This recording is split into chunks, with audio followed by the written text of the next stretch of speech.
Imagine a world where a single piano can express every human emotion, from deepest sorrow to soaring joy.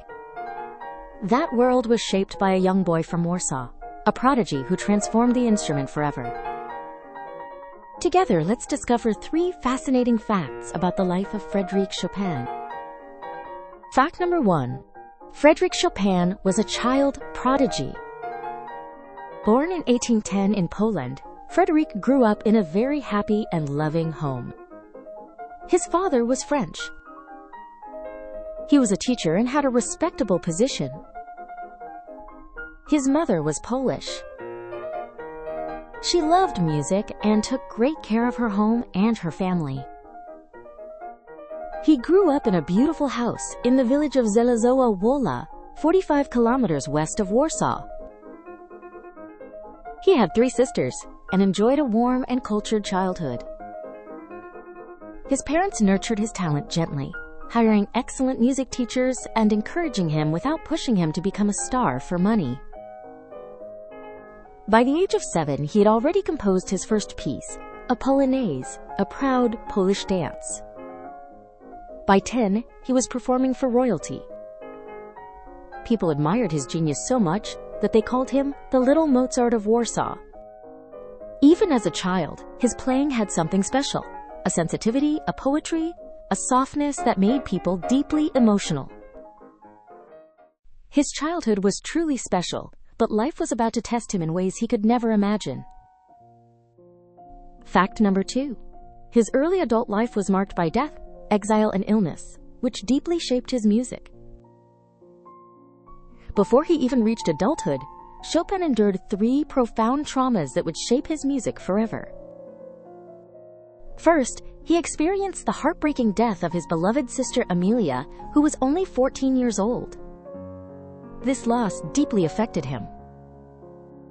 Second, at 16 years old, he developed tuberculosis, a serious illness that would slowly weaken him and cause him pain for the rest of his life. Third, at the age of 20, he left Poland to continue his studies abroad. While he was in Vienna, a violent uprising broke out in Poland against Russian occupation. The revolt failed, and repression followed. His parents wrote to him, warning that there was no safe future for him back home. Because of his French roots, he chose to settle in Paris. But in his heart, he remained deeply Polish all his life. Living far from home, he felt like he was in exile, and he never saw his homeland or his parents again. Fact number 3. In Paris, Chopin lived a life of success, love, genius, and courage in the face of illness. Chopin put all his sad feelings into his music. That is why he became one of the great composers of the Romantic era, a time in the 19th century when music was about strong emotions and personal stories instead of strict rules. Nocturnes, ballades, etudes, polonaises, waltzes, and preludes. Each piano masterpiece he composed was like a new page in his personal diary. His nocturnes were intimate night pieces that feel like whispered melancholic melodies. His ballades were dramatic musical stories filled with tension and passion. His etudes were revolutionary technical studies that transformed piano exercises into breathtaking concert masterpieces.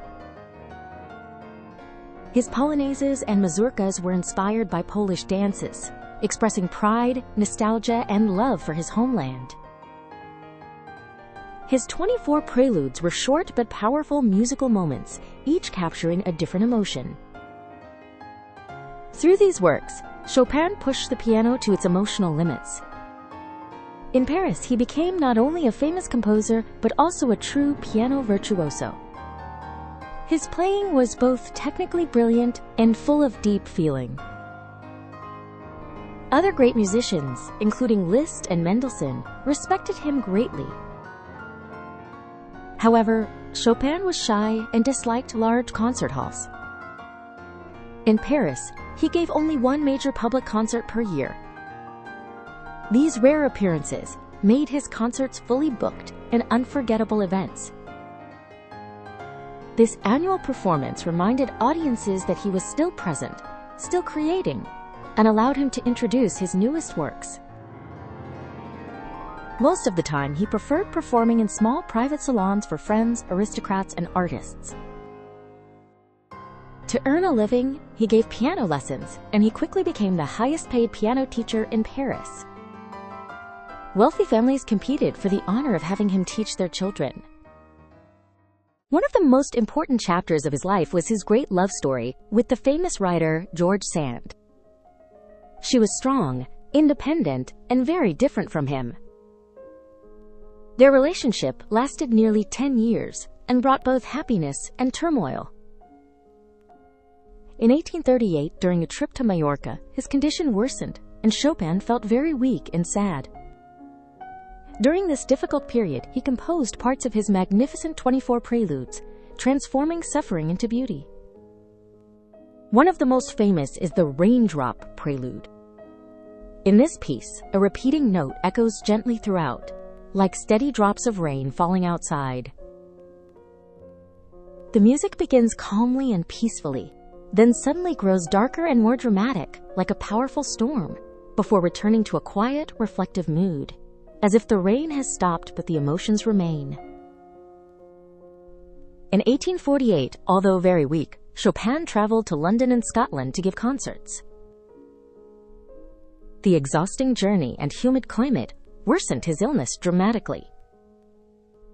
Back in Paris, he grew weaker and weaker. On his deathbed in 1849, at just 39 years old, surrounded by friends and a priest, he passed away peacefully. Even though he died young, Chopin had already transformed piano music forever, and his melodies continue to live on, touching hearts all around the world. Frederic Chopin's life teaches us that weakness and sensitivity can be a source of immense strength. Through illness, exile, heartbreak, and love, he transformed personal suffering into timeless beauty. He gave the piano a new voice, poetic, intimate, nostalgic, and deeply human, influencing generations of musicians and continuing to move audiences around the world today. And this is how this great composer changed the history of music forever. If you liked this video, please sign up to our YouTube channel to discover more fascinating stories of great musicians.